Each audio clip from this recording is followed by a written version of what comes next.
All right, Janice, we are recording. Today is September 19th. I am Detective Martin Ruiz, badge number 7621, and with me here today is Janice Burks.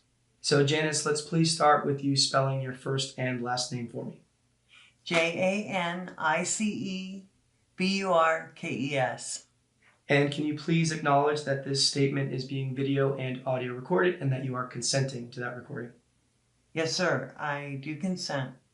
And lastly, please acknowledge that we have already gone over your rights and that you are willfully making this statement. Yes, sir. We've already gone over my rights. Well, thank you, Janice.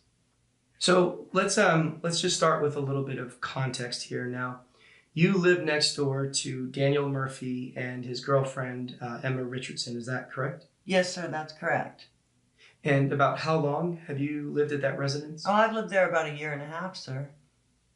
And prior to that, you had spent some time in prison. Is that right? Yes, sir. 9 years. And that was for murder, correct? Yes, sir. You mind telling me what happened? Well, it's not a very complicated story. My husband at the time was very violent, very physical with me, and it had been going on a lot longer than I care to admit. One night, he beat me up pretty bad. Seemed like he was never going to stop. So I stopped him. That's it. And how is life treating you these days? I can't complain, sir. I'm alive. I'm healthy. I got a steady job. Just trying to live life right. God's been good to me. That's good. That's real good. So what is it that you do for work? I work collections. I call people who owe money on behalf of various different companies. And you do this from home? Yes, sir. That's right. Now, I don't mean to be rude or judgmental or anything like that, but I'm curious, how is it that you landed in that particular neighborhood? Because it seems like it would be a bit too pricey for someone with a job such as yours. Now, that is assuming that you do live alone.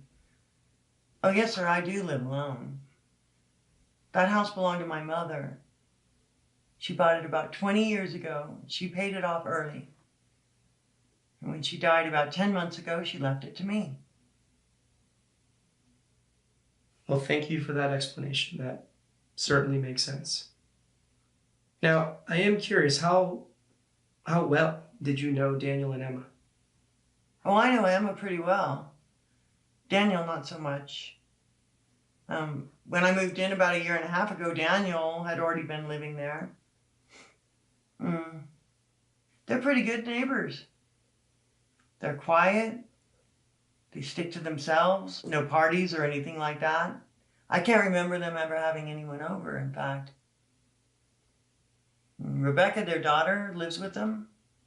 She's pretty quiet too. She sticks to herself. But honestly, in general, the whole neighborhood's pretty quiet, so they're no exception. So why is it that you got to know Emma more than Daniel? Well, it seems like Daniel works very long hours, but Emma works 9 to 5, so I see her from time to time when I went on my usual walks, and we'd stop and chat for a bit. She was one of the few people in the neighborhood who didn't look at me funny, you know? I mean, it's a small town, word gets around fast, and I'm pretty sure most of my neighbors knew about my past. They were scared, they kept their distance, but Emma, she treated me like a normal person, and I really appreciated that. And I always felt like I should kind of look out for her too, I guess. Now, what about Charles? What do you know about him? Well, who's Charles? So Charles, that's Charles Humphreys. That is Emma's ex-husband. Oh, that's right. I don't know much about him. I didn't ever meet him, and I don't remember Emma ever really talking about him. I'm sorry. Unfortunately, I don't know much about him. So, given your relationship with Emma, I am assuming that you have a good explanation as to why you were seen entering and leaving their house the day that Daniel was killed. Oh, yes, I do. The mail carrier had accidentally left some of their mail in my mailbox that day. We've had some trouble with porch pirates recently, so I thought I should just take it over. I didn't want to leave it on their doorstep or anything, so Emma had told me about the spare key to use in case of emergencies or whatever, so I just used the spare key. I opened the door, I dropped the mail off in the entryway, and I left. Now, was Daniel home? Oh, not to my knowledge. I mean, his car wasn't in the driveway. That's where he usually parks it. And I didn't see him in the house either. Now, Janice, are you aware that Daniel had been shot and killed and that his body was found in that house? Yes, officer. I was aware of that. The whole neighborhood was aware of that. And so you didn't see him or his dead body when you went into that house to drop off that mail? Oh, no. I mean, like I said, I just went in, dropped the mail off in the entryway, and then I left. Janice, did you really go into that house to drop off mail? Yes, officer, I really went into that house to drop off mail. All right. Well, look, Janice, we are going to take a real short break. I ask that you just sit here for a second. I will be right back, okay?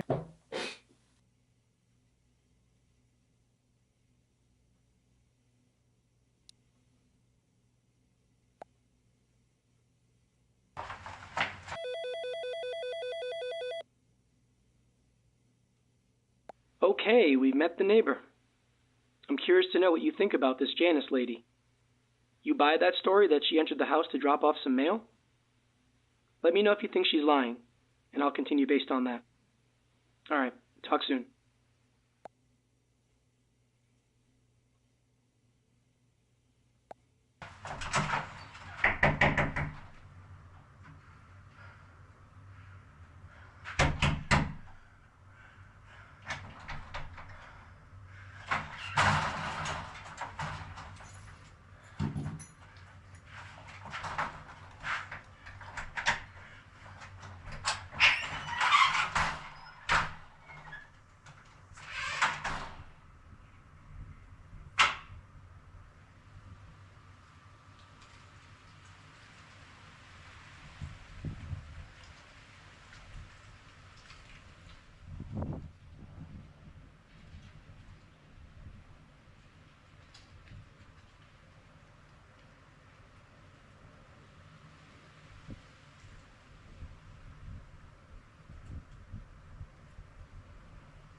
Hey, so you don't buy that story, huh? Well, me neither. It's a bit too perfect. And, after reviewing that security footage again, her actions don't seem to match up at all. Let's see if we can find out the real reason she entered that house. I'll get the interviews back up in just a few.